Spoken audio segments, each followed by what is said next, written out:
네, 외교 참사다, 가짜 뉴스다. 윤석열 대통령의 해외 순방 과정에서 벌어진 논란을 놓고 두 주장이 맞서고 있습니다. 예고해드린 대로 순방길을 동행했던 박진 외교부 장관이 나와 있습니다. 어서 오십시오. 네, 안녕하십니까? 네, 안녕하십니까. 논란이 된 발언의 현장에 계셨습니다. 어떤 맥락에서 나온 발언입니까? 네, 우선 오늘 그 대전 아웃렛 그 화재 사건으로 안타깝게 희생되신 분들에 대해서 애도의 뜻을 표합니다. 이번에 그 대통령의 발언은 그 세계 질병 퇴치를 위한 글로벌 재정 펀드의 재정 공약 회의에서 대통령께서 이제 연설을 다 마치시고 그다음에 정상들과 또 사진을 찍고 그 행사 일정이 너무 늦어졌기 때문에 네. 다음 행사장으로 급히 가는 그 과정에서 대통령께서 이제 말씀을 하신 겁니다. 네. 그 대통령께서 가진 생각은 이 독일이나 프랑스나 또 이런 캐나다나 일본 같은 나라들이 우리보다 9배, 10배 이상의 그런 기여를 하고 있는데 우리가 그 1억 불을 공여를 발표를 했습니다. 그것이 이제 만약에 국회에서 제대로 예산이 통과가 안 되면 부끄러워서 어떡하나 그런 그 생각을 가지고 계셨던 것 같습니다. 네. 그래서 나오시면서 그런 취지의 발언을 하신 겁니다. 네. 이게 바이든을 언급했느냐 안 했느냐가 아직 명확하게 결론은 안 났습니다. 네. 어쨌든 대통령실은 아니다라고 주장을 하는데 네. 그 주장이 맞다면 왜 16시간이나 걸려서 해명을 했을까요? 우선 뭐 여러 가지 요인이 있겠습니다만은 그날 그 아까 말씀드린 대로 행사가 글로벌 펀드 행사가 1시간 반이 지체가 됐습니다. 예. 그 다음에는 뉴욕 대학에서 하는 행사가 있었고 그 다음에는 바이든 대통령 주최 리셉션이 있었고 그 이후에는 블룸버그 기후 특사가 주최하는 만찬이 있었거든요. 근데 그거를 전부 소화하고 나니까 거의 호텔에 오니까 한 11시가 됐습니다. 따라서 그 발언은 오후 한 4시 반 정도가 됐고요. 그다음에 11시가 될 때까지 사실은 이것이 논란이 된 것을 몰랐습니다. 중간에 보고도 없었습니까? 뭐 저도 모르고 아마 대통령께서도 아마 모르셨을 겁니다. 그래서 예. 호텔에 오고 나서 거기에 이제 그 관련된 분들이 모여서 여기에 대해서 이제 이런 일이 있었다는 걸 그때 밤 늦게 알았습니다. 네. 지금 여당 일각에서는 비속어 자체가 없었다 이런 주장도 나오는데 동행을 하신 것뿐만 아니라 바로 옆에 계셨잖아요. 네. 비속어가 나왔습니까? 안 나왔습니까? 뭐 제가 들은 건 없습니다. 근데 아까 말씀드린 대로 우리 국회가 이것을 승인을 안 해주면 어떡하나 그런 취지의 발언이었습니다. 예. 우리가 모처럼 이렇게 글로벌 이런 그 대외 정책에서 이제 책임과 역할을 하기 위해서 세계 질병 퇴치를 위해서 우리가 공여하기로 발표를 했는데 이것이 국회에서 제대로 통과돼야 되지 않겠습니까? 거기에 대해서 대통령께서 이제 말씀하신 그 내용이 이제 그 사적 발언이 된 거죠. 네. 바로 옆에 계셨는데 못 들으셨다고요? 뭐 거기 사람들이 굉장히 많았습니다. 그리고 그 여러 가지 이제 그 또 소음들이 많이 있었기 때문에 황급하게 나오면서 제가 들은 것은 지금 조금 아까 말씀드린 그것입니다. 네. 그러면 나중에라도 뉴스 보도나 다른 방식을 통해서 들으셨을 텐데 네. 그러면 비속어의 지칭 대상은 야당이 맞습니까?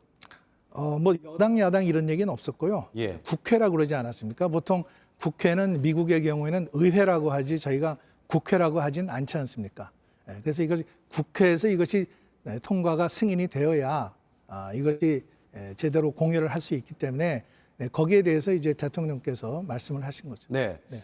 대통령실은 사실과 다른 보도로 이번 해외 순방의 성과가 묻혔다.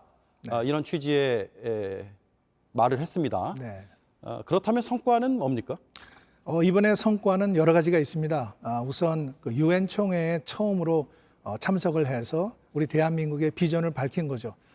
이제 기후변화 대응이라든지 또 디지털 혁신이라든지 또는 그런 그 보건 위기에 대응할 수 있는 우리 대한민국의 세계 10위 경제권에 걸맞는 그런 비전을 각인시키는데 대단히 큰 효과가 있었다고 생각을 합니다. 네.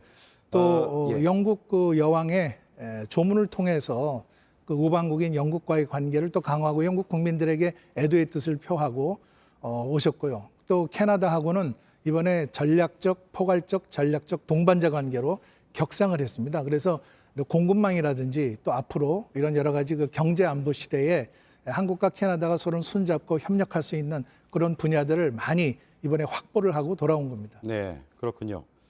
한미 정상이 불과 48초 만났습니다.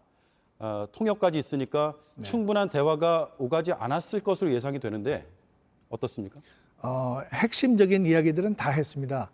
우선 세 가지 그 현안이 있었습니다. 예. 그러니까 이미 만나기 전에 그 저희가 그 협의 채널을 통해서 그러한 내용을 그 바이든 그 대통령의 백악관에 전부 전달을 했었습니다. 우리 금융을 안정시키는 문제, 그다음에 지금 인플레이션 감축법에 따른 그 보조금 문제, 그리고 확장 억제를 강화하는 문제, 이런 것에 대해서 바이든 대통령이 이미 보고를 받고 계셨기 때문에 그러한 문제가 이미 보고를 받으셨을 거고 또 이것을 우리가 잘 풀기 위해서 협의해 나가자 하는 그런 대화 내용이 있었습니다. 그리고 통역은 그 우리 전속으로 대통령을 통역하는 직원이 있는데 네. 거의 동시 통역으로 했습니다. 이미 사전에 저희가 무슨 이야기를 할 건지 알고 있었기 때문에 거기서 순차가 아니라 거의 동시 통역으로 나갔습니다. 네.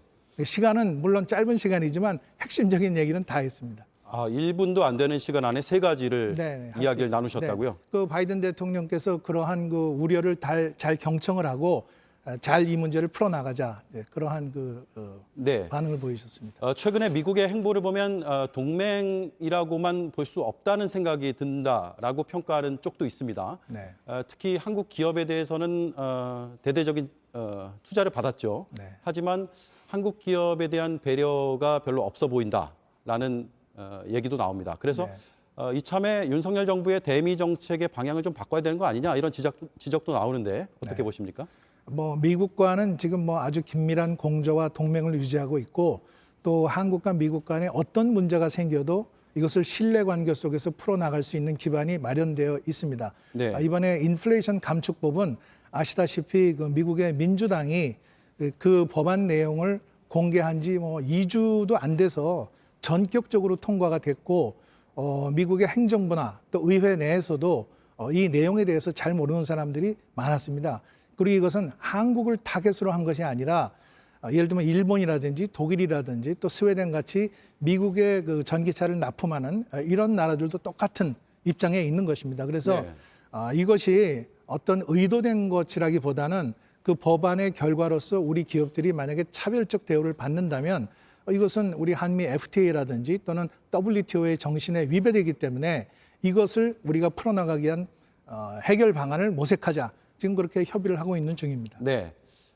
한일 정상도 어렵게 만나긴 했습니다. 그런데 뒷말이 많습니다. 특히 의제나 장소가 조율되지 않은 상태에서 윤석열 대통령이 일본 총리가 있는 곳으로 찾아갔다. 그래서 저자세 외교 아니냐 이런 비판도 있었거든요. 어떻게 받아들이십니까? 그렇지 않습니다. 그 유엔과 같은 다자 외교에서 정상회담을 하기 위해서는 시간과 장소가 조율되어야 합니다. 두 정상이 분주하게 여러 사람들을 만나고 다니지 않습니까? 네. 그 가운데에서 두 분이 편리한 시간을 조율해서 잡은 겁니다. 그리고 그 장소는 일본 대표부가 아닙니다. 그것은 컨퍼런스가 있는 빌딩이고 물론 28층에 일본 대표부가 있지만 저희는 7층에 있는 CTBT, 포괄적 핵실험 금지 조약에 관한 국제 회의를 하는 바로 그 옆에 공간에서 한 것이기 때문에 사실과 다릅니다. 네. 유엔 연설에서 한국 대통령이 평화와 또 한반도 평화죠. 그리고 북한을 언급하지 않은 건 상당히 이례적이다라는 평가도 받습니다. 아예 준비하는 과정에서 고려 대상이 아니었습니까? 당연히 모든 것을 다 생각을 해서 거기에 녹여서 만든 거죠.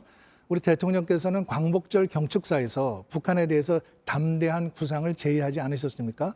그 똑같은 내용을 반복하는 것보다는 한국이 이제 글로벌 중추국가로서 세계에 기여하기 위해서 어떤 비전과 어떤 가치를 보여줄 것인가, 그것이 이번 스피치의 포커스였습니다. 그래서 그런데 집중을 해서 그 연설문을 만들었습니다. 네.